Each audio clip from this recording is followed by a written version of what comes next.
place to begin with. Now you add fatigue to go along with it. Now you're just making it worse at that point.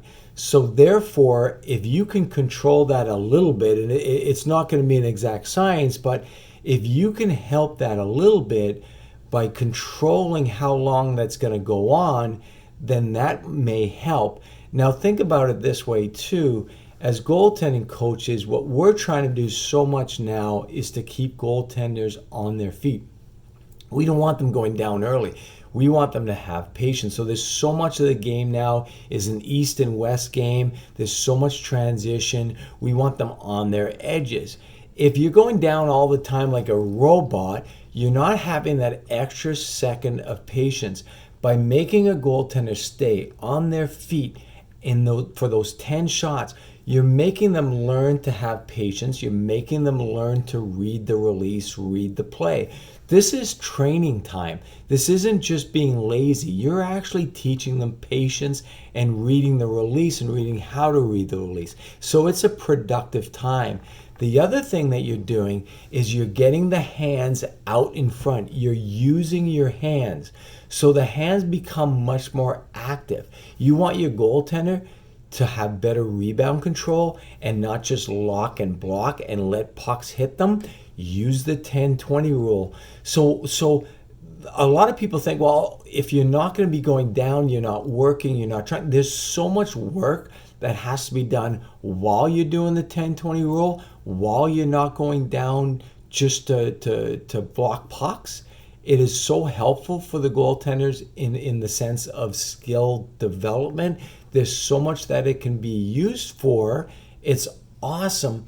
But if the head coach or the assistant coach, if they don't understand what it's for and don't understand the benefits, and if it's viewed negatively, it can really put the goalie in a bad spot. And if they say, well, what are you doing? You're not working hard. And then the goalie will just revert back to going down every shot, so on and so forth. And therefore that overuse injury in that situation will become prevalent once again. Therefore you're back to square one, and it really didn't help you at that point. I know there's actually a few coaches in Finland that I've heard this is a really good rule of thumb there.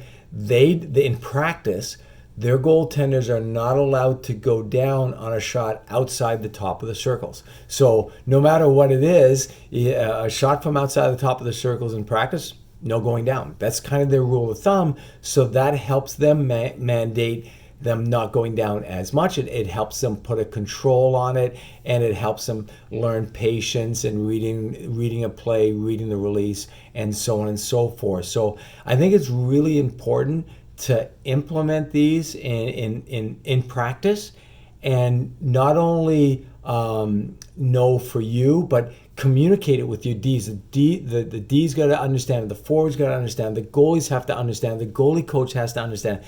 Everybody has to understand what the 10-20 rule is, or hey, the goalies aren't going down for any shots outside the top of the circles, and understand why they're doing it and what it's for, so that it's no, Johnny's not being lazy and they're just letting pucks go in or whatever, or not trying. So I think if everybody understands what it's for, then we've got a much better chance to help the goalies out in the long run.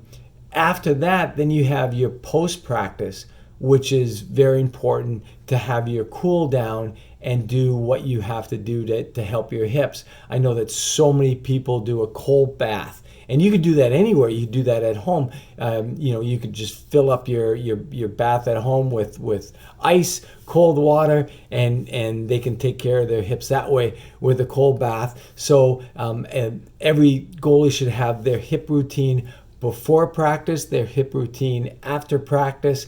And as coaches, what we can really do is we can really take control of what happens in practice, and we can do our part there. What I'm going to show you here is some video. I just shot this the other day, and I thought it was a good example of what can be done in practice. So here is a group of ninth graders, and we just went out for practice.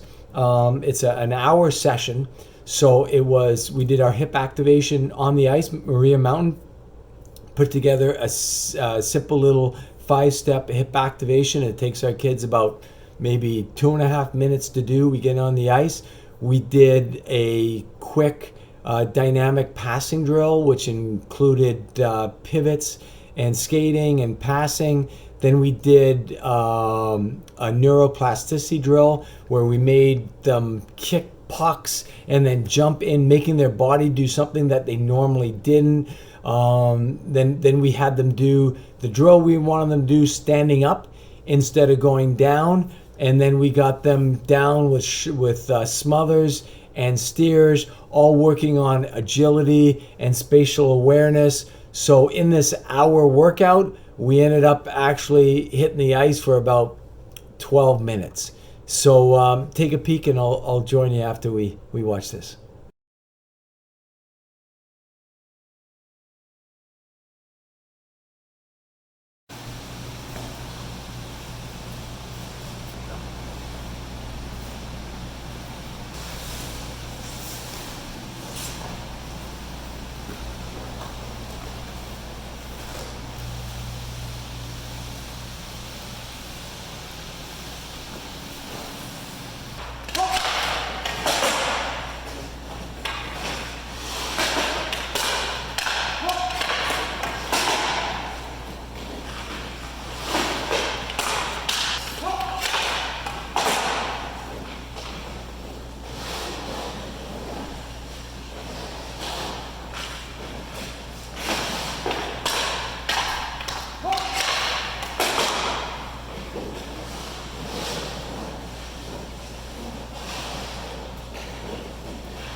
You know, as coaches, whether it's the 10-20 rule or whether it's not letting the goalies go down for shots from outside the top of the circle, I think we owe it to the goalies to do anything that we can to implement protocols in practice to make sure that we're looking out for the hip health or the overall health of our goalies. And one of the companies that's doing an unbelievable job at that is a company called Sense Arena that's out of Czech Republic. And what they've done is they've come up with some software virtual reality training for goalies, which is kind of off the charts. I got involved with them, I think it's almost a year ago now, where I saw on my computer what they were doing, and I thought, oh, that's kind of neat. And then when I actually put the Oculus Quest on and saw how unbelievable it was when you used it, I was really blown away. I actually reached out to Bob Tativa there, and I was like, Bob, I think I could really add some value from designing drills and taking what you had for the goaltenders and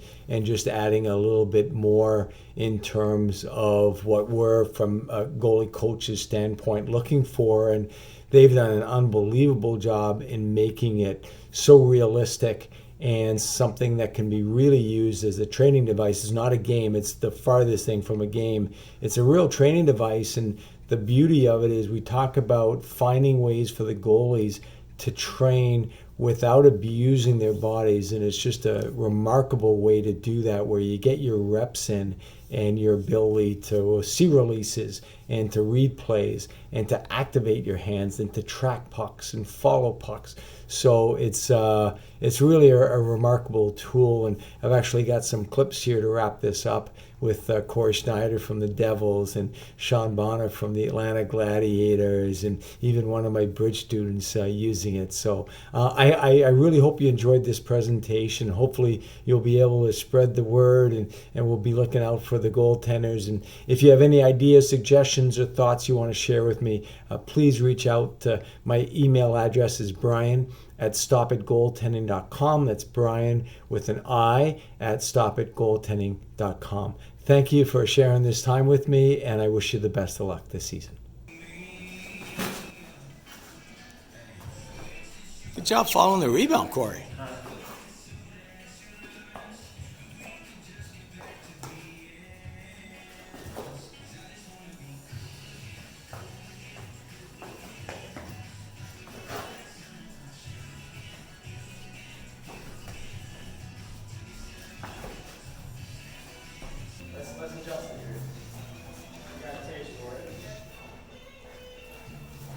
Nice. Got to get around that screen in front there, Sean.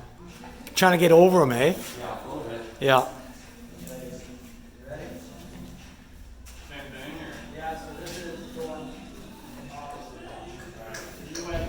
Oh, Glover.